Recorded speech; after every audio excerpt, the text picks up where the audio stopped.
Great to have you along for the ride. Thanks a lot for stopping by. Really appreciate having this man back. It is Representative James Comer, the chairman of the House Oversight Committee, of course, from Kentucky, the 1st District there. James, how are you? Good to see you again. I'm doing well.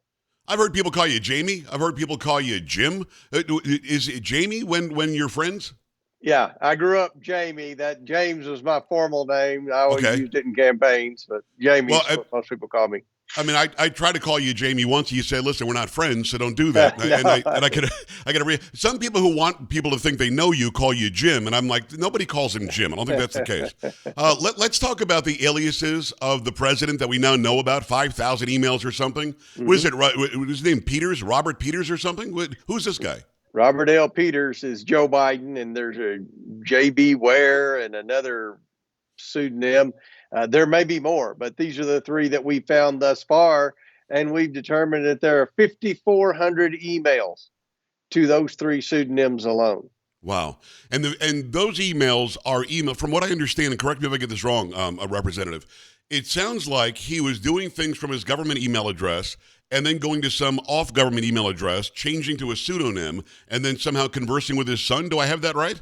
Well, he was using the pseudonyms for government emails. Really? And we found one email thus far that he copied Hunter on, and it was a big one. It was about Ukraine at the same time that Devin Archer testified that the owners of Burisma were squeezing Hunter to call Washington for help. It's at the same 24-hour time period that he's copied on an email. So it looks to me like he called Washington for help, and they copied Hunter on an email to basically tell the owners of Burisma help is on the way. And sure enough, 5 days later, Joe Biden landed in Ukraine and started the process of firing the prosecutor, Victor Shokin, who is investigating Hunter Biden for corruption in Ukraine.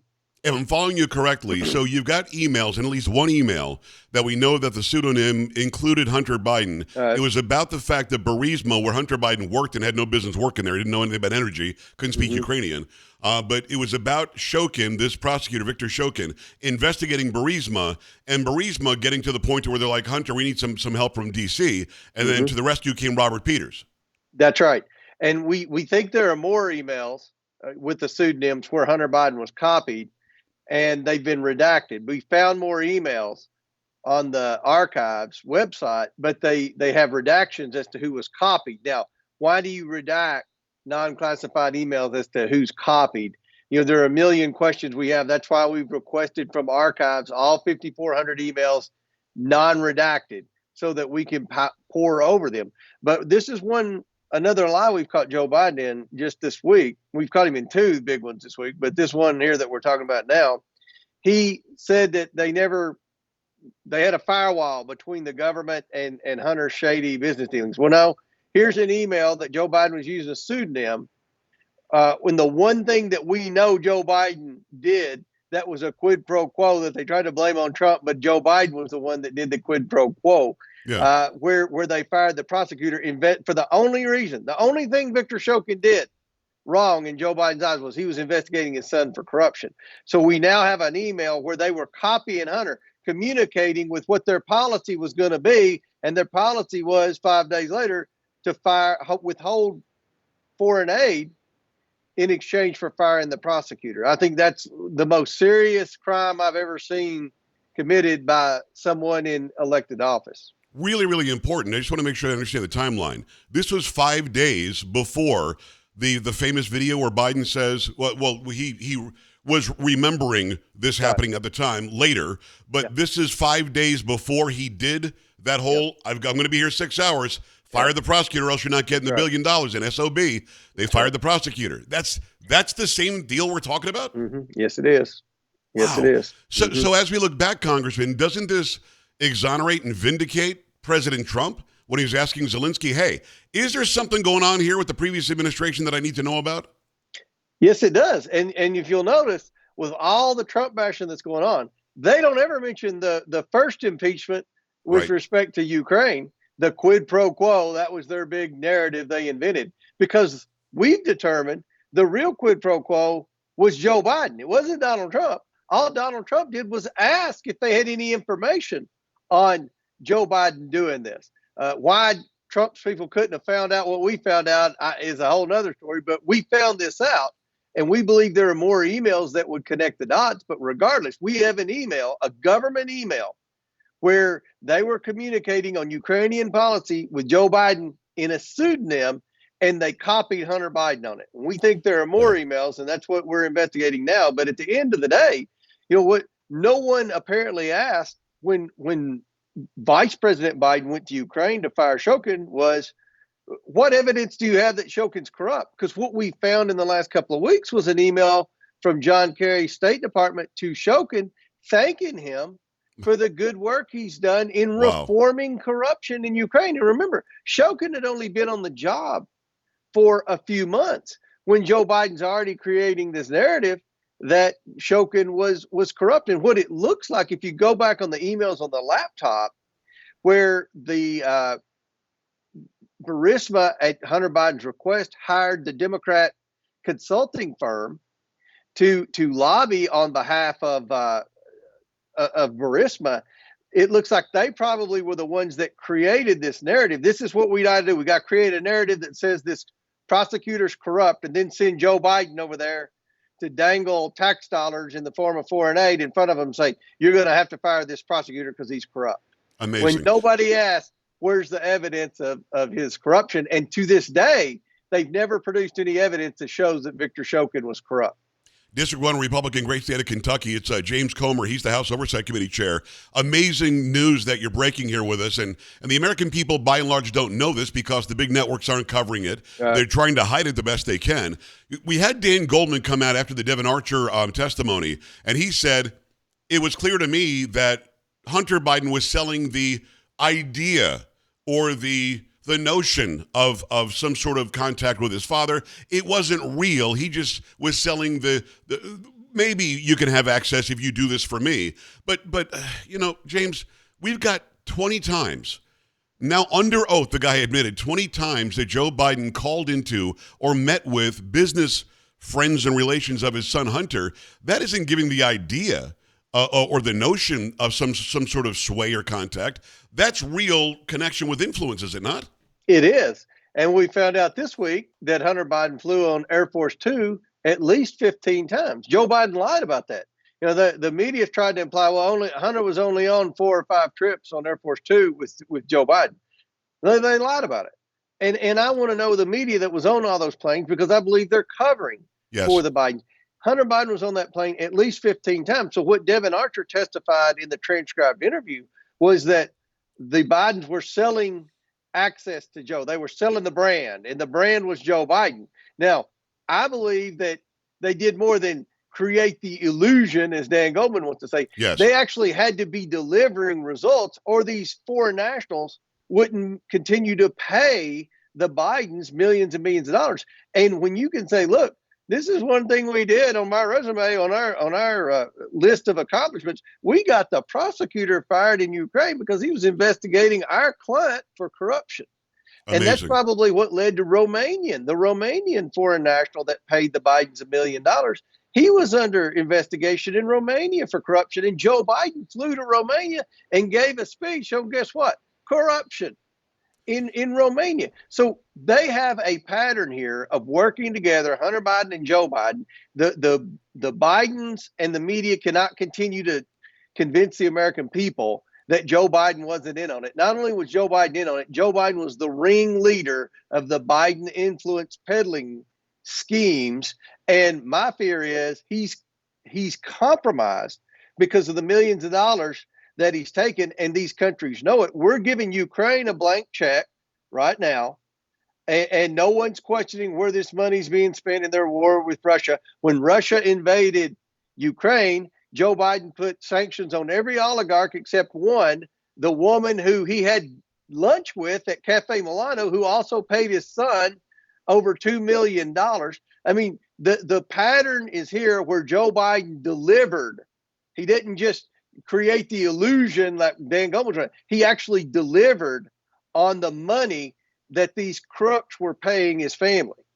Well, correct me if I'm wrong, Congressman. All they have to do, the Biden family, if they get a hold of James Comer's office and they say, here's the product, or here's the service we were offering, you're wrong about it being influence, I'm guessing you would drop everything. Absolutely. But they can't show you or me anything that they were offering other than access to Joe Biden, who we now know was able to change some sort of policy or something, some way that the administration was doing business with Obama to help his son. Is that true? If they told you what else they told you what else they had to offer, you just drop it, wouldn't you? Yeah. I've said for 6 months they didn't have a legitimate business. They had 20 shell companies, and all they do is attack me. They say, "Oh, he's a conspiracy theorist." Well, that is not true. They've got billboards in my district. They're running. I just saw on Instagram an ad, like a TV ad, attacking me, saying I'm not trying to hurt my credibility. Well, look, everything we have is evidence. Unlike Adam Schiff, who led investigations of Trump, and we learned his sources came out of his stuff he was pulling out of his rear end. We've actually got bank records. We've got emails. We got pictures. We have sworn testimony. And now we found pseudonyms that were being used in emails. We have more evidence every week that points to Joe Biden being the lead, the ringleader in what I think is the biggest corruption scandal in American political history. People are watching us talk right now, and it's James Comer, the House Oversight Committee Chair, Republican from Kentucky. They're watching, they're listening, 170 stations, 5 to 6 million people will hear this. And they're all yelling at their radios and their TVs and everything else, and they're going, well, do something. Is it now time to not only do an investigation, but you got the guy dead to rights. Look, you could have impeached Joe Biden on Afghanistan. You could impeach Joe Biden on the border just for being a horrible president, and that's a high crime and misdemeanor to let 7 million invade us. But on this, holy crap. So what's the holdup? I talked to McCarthy, Speaker McCarthy, for a long time yesterday on the phone. I'm very confident we'll be doing an impeachment inquiry because we're at the point now we're headed to court. And you mentioned Joe Biden could turn over evidence of what those businesses did. Yes. But he won't. He could also turn over some bank records. There's some bank records they won't turn over that we believe will show where Hunter Biden and these shell companies that were 100% funded through foreign nationals, we believe they were paying for several things of value for Joe Biden. So we're headed to court, and we need to have every ounce of evidence we can because we're not going to a friendly court. You're seeing the judicial system. We're going to D.C. court, and we're going to have every ounce of evidence, and that's what we've done. We've got testimony, we've got emails, we put all this stuff together, and honestly, we keep finding new information out every week. Just in the last 2 weeks, we found the pseudonyms, which led to 5,400 new emails that have been discovered, and we found that Hunter Biden flew on Air Force Two 15 times. So every week we find more information, and it's not like, oh, well, why haven't you found this sooner? Look, we're having to fight the Department of Justice. We're having to fight the IRS. We're having to fight the FBI. We're having to fight the Hunter Biden's lawyers. We're having to fight the media, the Democrats, but we're getting information and we're trying to have all the evidence and all the answers. And I think the evidence is going to be overwhelming. I think there's support now to move forward. And this impeachment inquiry will help us get those bank records because what the Democrats keep saying is, well, you can't, Joe never got any of the money. That's where they're at. They can't say Joe never worked with That was Hunter his answer. He actually yelled out, where's the money? Yeah. Well, you tell us. We think we know where the money is, and they're not turning those bank accounts over. So we'll see what happens there. Well, people wanted to hear that answer, and I appreciate you going there. It's Representative James Comer. He's the House Oversight Committee Chair. In the last couple of minutes I have with you, and thanks so much for making time today. Absolutely.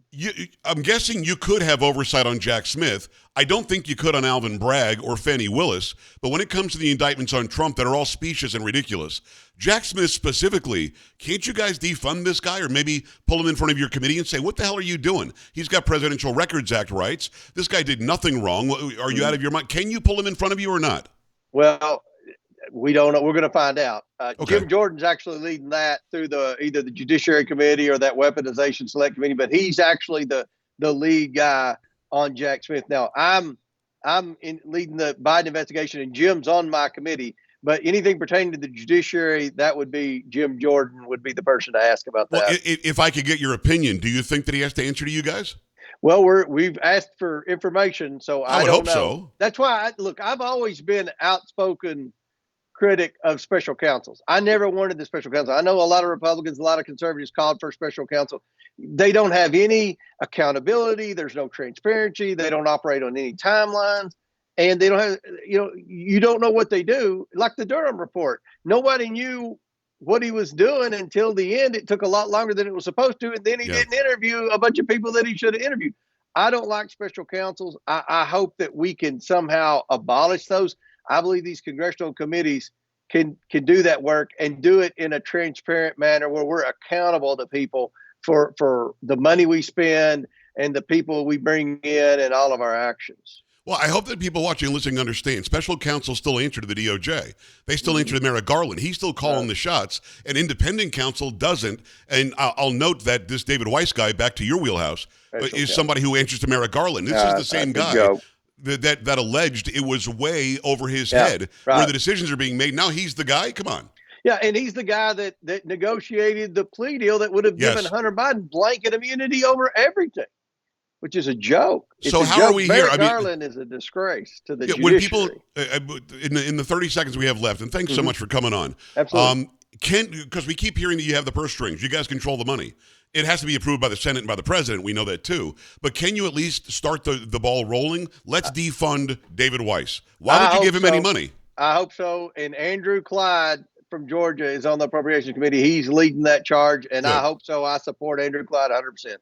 Representative James Comer, Chairman of the House Oversight Committee, Kentucky District 1, Republican. Thanks so much for the hard work you're doing, and thank you for answering that question. My listeners and my viewers every day, Pags, what are they doing? They're not doing anything. I know that you're doing something, but you're just crossing the T's and dotting the I's. Yeah, it's tough. It's tough when no one's cooperating with us. Everything's like pulling teeth, but we are able to find new information out every week. In the last 2 weeks, we've probably found as much information as ever. The big thing is not the pseudonyms. It's the fact that Hunter Biden was copied on that email. That shows the link between Joe Biden and the government and Hunter Biden, and in making a policy decision that was 100% to benefit them financially. Absolutely. James, thanks so much for coming back. Let's do it again soon. Thanks for having me. We're back after this. Stay right here.